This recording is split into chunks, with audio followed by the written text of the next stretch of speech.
Hello bachcho, let's see this question. The question says, if all the letters of the word Q are arranged in all possible manner as they are in a dictionary, then the rank of the word Q is. Clear? देखिए simple क्या question में क्या बोला गया यहाँ पे ये जो क्यू वर्ड हमारे पास चल रहा है जिसमें 5 लेटर्स है। ठीक है, अगर हम क्या करने वाले हैं यहाँ पे अगर डिक्शनरी के अकॉर्डिंग ये जो लेटर्स हमारे पास है 5 लेटर्स इनको लेके अगर इनसे वर्ड फॉर्म करने लगेंगे, ठीक है, तो जितने भी वर्ड हमारे पास आएंगे ऑल पॉसिबल वर्ड्स उनमें से जो क्यू हमारे पास है ना जो गिवन वर्ड है इसकी रैंक क्या होगी हमें फाइंड करनी। तो सबसे पहले हम बात करें पर की कंसेप्ट की।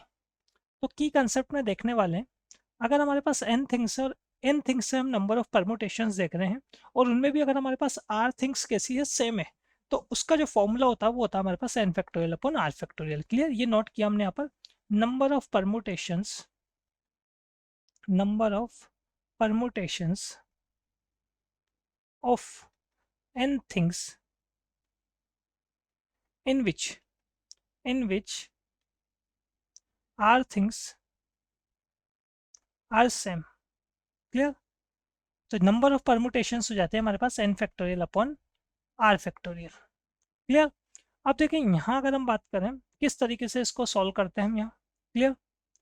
देखें आप इसमें क्या किया सबसे पहले अगर हम बात करें तो हमारे पास जो वर्ड गिवन है ना, ये वर्ड क्या है क्यू है ना, और हमें क्या देखना है, हमें यहाँ पर देखना है कि जो डिक्शनरी हमारे पास है उसके अकॉर्डिंग ये जो क्यू है ये इसकी रैंक क्या होगी। ठीक है, तो देखो सिंपल सी बात है, ये है 5 लेटर्स। अगर इंग्लिश डिक्शनरी के अकॉर्डिंग अगर मैं बात करूँ तो हमारे पास जो फर्स्ट लेटर आ सकता है वो होगा इसमें ई।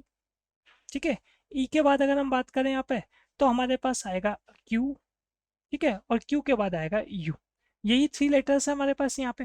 ठीक, अब देखो फर्स्ट केस तो लिया इसमें हमने जिसमें फर्स्ट लेटर मैंने रख लिया ई, है ना, 5 लेटर्स हैं ये, तो इसमें हमने ई फिक्स कर लिया। ठीक है, अब ई फिक्स अगर कर लिया यहाँ पे तो अब आपके पास कितने, देखो आपको जाना है क्यू पे, है ना, ये जो गिवन वर्ड है वो है क्यू, तो ई से स्टार्ट हो रहा है तो इनमें से तो मेरे को किसी से मतलब है ही नहीं। अब यहाँ पे हम क्या कर सकते हैं, यहाँ पे कितने नंबर ऑफ वेज होंगे हमारे पास या कितने वर्ड्स हो जाएंगे वो हम देख लेते हैं। तो ई से स्टार्ट होने वाले वर्ड्स कितने हो जाएंगे, देखो सिंपल जो रिमेनिंग हमारे पास लेटर्स है वो कितने हैं 4, तो 4 फैक्टोरियल ये नंबर ऑफ परमुटेशन। अब इसमें भी अगर हम देखेंगे तो यू जो है वो 2 टाइम है। ठीक है, यू हमारे पास कितना टाइम हो गया 2 टाइम हो गया, ई 1 टाइम है और क्यू भी 1 टाइम है, तो 2 फैक्टोरियल से हमें क्या करना होगा डिवाइड करना होगा, क्योंकि यहाँ पे आर थिंग्स है ना, हमने देखा था अभी की कंसेप्ट में आर थिंग्स अगर सेम है तो आर फैक्टोरियल से डिवाइड करते हैं, यहाँ पर 2 थिंग्स सेम है तो 2 फैक्टोरियल से डिवाइड किया, तो ये बन जाएगा हमारे पास यहाँ पर सिंपल 4 × 3 मतलब 12 हो जाएगा।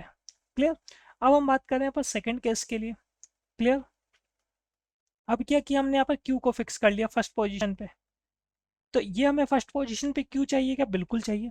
अब सेकंड पोजीशन पे अगर हम बात करें तो डिक्शनरी के अकॉर्डिंग पहले क्या आएगा ई आएगा। ठीक है, तो ये ई आ गया आपके पास। क्लियर? अब ये हमें चाहिए क्या, क्यू के बाद ई तो हमें नहीं चाहिए, हमें तो क्यू के बाद यू की रिक्वायरमेंट है, तो यहाँ से हम देख लेते हैं कितने वर्ड्स फॉर्म होंगे हम। तो रिमेनिंग कितने लेटर्स हैं, रिमेनिंग लेटर्स है हमारे पास 3 फैक्टोरियल।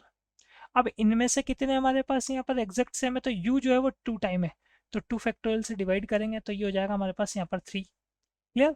अब चलते हैं हम यहाँ पर थर्ड केस पे। तो थर्ड केस के लिए हम क्या करने वाले हैं, देखें क्यू पे बात चल रही थी, है ना, अब ई के बाद वाले तो आपने सारे ले लिया, अब ई अगर क्यू के बाद ई नहीं आया तो फिर क्या आएगा, फिर यू आएगा, तो इसकी रिक्वायरमेंट तो है हमें। क्लियर?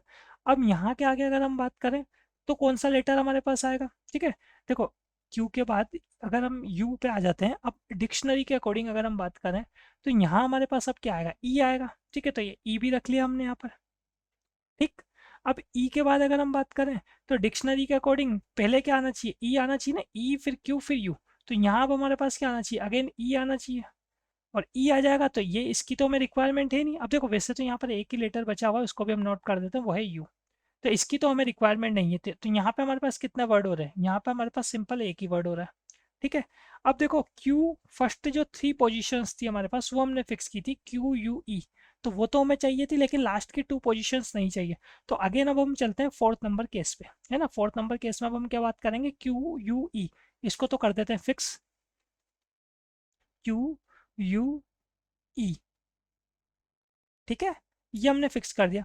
अब देखो ये जो केस आपने लिया था थर्ड नंबर उसमें आपने पहले ई लिया था, वो तो आपको चाहिए नहीं, तो ई नहीं आएगा तो क्या आएगा, फिर यू आएगा, और यू के बाद जो रिमेनिंग लेटर है वो है ई। अब इसी की आपको रिक्वायरमेंट है, देख लें आप, ठीक है। तो इसके नंबर कौन सा है, ये भी आपके पास सिंपल, यहाँ अगर हम देखें कौन सा नंबर का वर्ड है या कितने वर्ड हो गए ऐसे, एक ही तो वर्ड है यहाँ पे, ठीक है। तो अब हम बात कर लेते हैं यहाँ पर रिक्वायर्ड रैंक। तो रिक्वायर्ड रैंक कितनी हो जाएगी, रिक्वायर्ड रैंक हो जाएगी, इन सबको आप सम कर लो। तो 12 + 3 + 1 + 1, तो ये हो गया हमारे पास यहाँ पर 17। Clear? So final answer is option number C. Hope you understood it well. Best of luck.